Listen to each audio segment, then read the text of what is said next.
Morning. आइए आज हम आप लोगों को अपने जीवन से जुड़ी बहुत ही आवश्यक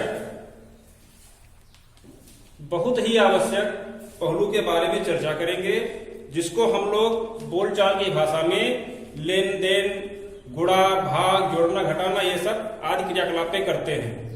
उसी के परिप्रेक्ष्य में आज हम आप लोगों को गणित के विषय में कुछ महत्वपूर्ण जानकारी देंगे। तो क्या है विषय अपनी, क्या है गणित। अब देखते हैं कि गणित में होता क्या क्या है। तो गणित की 4 संख्याएं होती हैं। कितनी होती हैं? 4। गणित की संक्रियाएं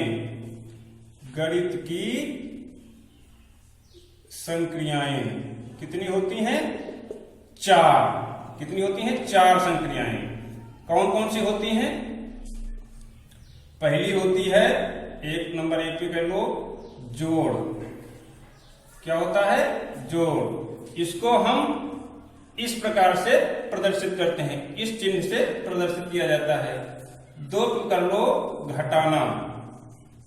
घटाने का मतलब होता है किसी चीज को कम करना, और जोड़ का मतलब होता है किसी चीज को बढ़ाना।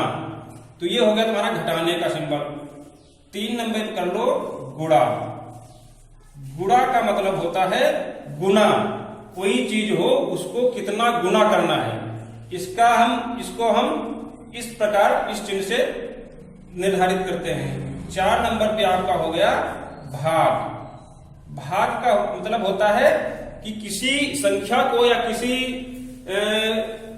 चीज को किसी संख्या को या किसी चीज को किसी संख्या को या किसी चीज को उसको मतलब डिवाइड करना, अलग अलग करना, उसको कहते हैं भाग।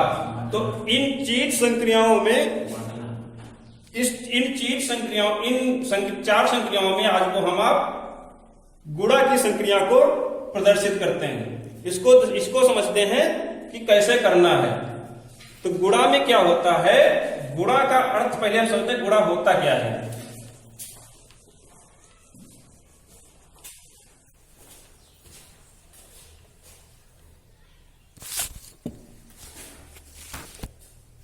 अब हम देखते हैं कि गुणा होता क्या है। गुणा का अर्थ होता है गुना। गुणा का मतलब होता है, गुणा का अर्थ होता है, गुणा का अर्थ होता है क्या? गुना। इसको हम गुना, जैसे कैसे हम इसको समझेंगे? जैसे मान लीजिए 4 चीजें हैं आपके पास। अब इसको हम कहेंगे कि इसको 2 बार रिपीट करो। इसको हम 2 बार रिपीट करें, 3 बार रिपीट कर लो या 4 बार रिपीट कर लो। इसका अर्थ ये हुआ कि कोई वस्तु है वो 4 है, और उसको आपको 4 बार रिपीट करना है। रिपीट का मतलब होता है वही संख्या या वही वस्तु को, मतलब जितनी बार रिपीट करना है उसको उसमें जोड़ते जाएंगे। ये हो जाएगा आपका 4 4 8, 4 12 और 4 16। इसका मतलब 4 का 4 गुना कितना हो जाएगा? 16। अब क्या करते हैं कि ये तो हो जाएगी तुम्हारी बहुत लंबी प्रक्रिया। अब इसको हम संक्षिप्तीकरण कैसे करेंगे, और इस बार बार जोड़ने की क्रिया को ना करके हम संक्षिप्त रूप में अगर इसको करें तो वो हमारी हो जाती है गुणा। उसी को कहते हैं हम गुणा। अब जैसे इसको हम 4 4 4 4 ना लिख करके अगर एक ही बार 4 गुणे 4 कर दें, तब भी आपका कितना हो जाएगा? 4 एकम 4, 4 दूनी 8, 4 तिया 12, 4 चौको 16। अब देखिए ये प्रक्रिया कितनी लंबी थी भाई। 4 को 4 ही बार तो करना था, तो आपको बार बार जोड़ना पड़ा। 4 धन 4 धन 4 धन 4, तब जाके 16 आया। अब इसका संक्षिप्त रूप हम कर देंगे, 2 ही बार जोड़ना है, 4 गुणे 4। अब 4 का पहाड़ा 4 गुना आपको बढ़ देना है। 4 एकम 4, 4 दूनी 8, 4 तिया 12, 4 चक्को 16। अब ये तुम्हारा कितना संक्षिप्त रूप हो गया। अब इस क्रिया को हम क्या कहेंगे? गुणा। इसको हम क्या कहेंगे? यही है आपका गुणा। अब हम क्या करेंगे? अब ये तो आपकी समझ में आ गया होगा, मैं समझता हूं आपकी समझ में आया होगा। अब इसमें हम क्या करते हैं, कुछ इसके नियम होते हैं। क्या होते हैं? नियम। आप लोगों ने देखा कि बार बार जोड़ने की क्रिया ना करके हम एक ही बार में उतने संख्या को गुणा कर करके और हम वो संख्या प्राप्त कर लेते हैं। आपने अच्छी तरह जाना होगा। अब हम आपको आगे की बात बता दें कि गुणा के नियम क्या है। गुणा के नियम, गुणा के नियम। तो गुणा के पहला नियम देखते हैं। पहला नियम गुणा का यह कहता है कि यदि अंकों के स्थान आपस में बदल दिए जाएं तो भी गुणनफल पे कोई परिवर्तन नहीं होता है। यदि अंकों के स्थान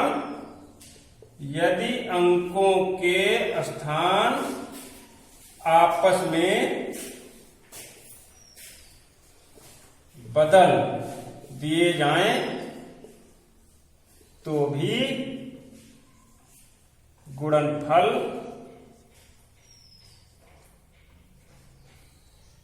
में कोई परिवर्तन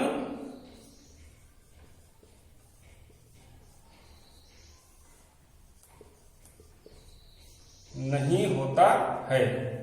कोई परिवर्तन नहीं होता है। अब यदि अंकों के स्थान आपस में बदल दिए जाएं तो भी गुणनफल में कोई परिवर्तन नहीं होता है।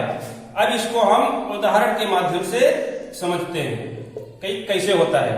मान लीजिए कोई संख्या आप ले लीजिए, मान लीजिए आप 5 ले लीजिए, ठीक। अब 5 को आप 3 से गुणा कर दीजिए। अब करिए गुणा, 5 का पहाड़ा 3 बार पढ़िए। 5 एकम 5, 5 दूनी 10, 5 तिया 15, ठीक। अब क्या करेंगे, अब इनके स्थान बदल के देख लीजिए कि गुणनफल बदलता है नहीं बदलता है। अब 3 को आप इधर ले आइए और 5 को इस स्थान पे ले आइए। मान लीजिए 3 गुणे 5। अब इसको गुणा करके देखते हैं। पढ़ो 3 का पहाड़ा 5 बार। 3 एकम 3, 3 दूनी 6, 3 तिया 9, 3 चक्कू 12, 3 पचे 15। अब देखिए इधर 5 था, इधर 3 था, तब भी 15 आया। और ये स्थान बदल दिए गए, 3 इधर आ गया, 5 को उधर ले गए, तब भी गुणा करने पर कितना आया गुणनफल 15। इस प्रकार यह नियम सिद्ध करता है कि गुणा में यदि अंकों के स्थान आपस में बदल दिए जाएं तो भी गुणनफल में कोई परिवर्तन नहीं होता है। आइए एक दूसरा उदाहरण लिख के देखते हैं। मान लीजिए कोई एक संख्या आप ले लीजिए, मान लीजिए आपने लिया 8, इसको आप गुणा कर दीजिए 4 से, ठीक। अब पढ़िए 8 का पहाड़ा 4 बार। 8 कम 8, 8 दूनी 16, 8 तुर 24, 8 चौक 32, कितना हुआ 32, ठीक। अब यदि इनके स्थान बदल दिए जाएं, 4 को इधर ले आओ और इसको इसकी जगह पे ले जाओ। मान लीजिए 4 इधर ले आओ और 8 इधर ले आओ। अब इसको गुणा करिए। 4 एकम 4, 4 दूनी 8, 4 तिया 12, 4 चक्कू 16, 4 पंचे 20, 4 छंग 24, 4 सत्ते 28, 4 अठी 32। अब इसमें देखिए ये 8 इधर था, 4 इधर था, तब भी गुणनफल 32 आया। अब 4 इधर ले आए, 8 को उधर ले गए, तब भी गुणनफल 32 ही आया।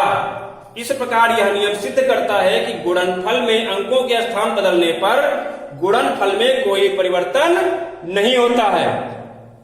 आशा करता हूं कि आप लोगों को यह वीडियो अच्छा आया होगा। इसको देख लेना, ठीक से समझ लेना। कोई समस्या हो तो कमेंट करके बताना और आगे की नियम जो है वो हम कल बताएंगे। तब तक के लिए धन्यवाद।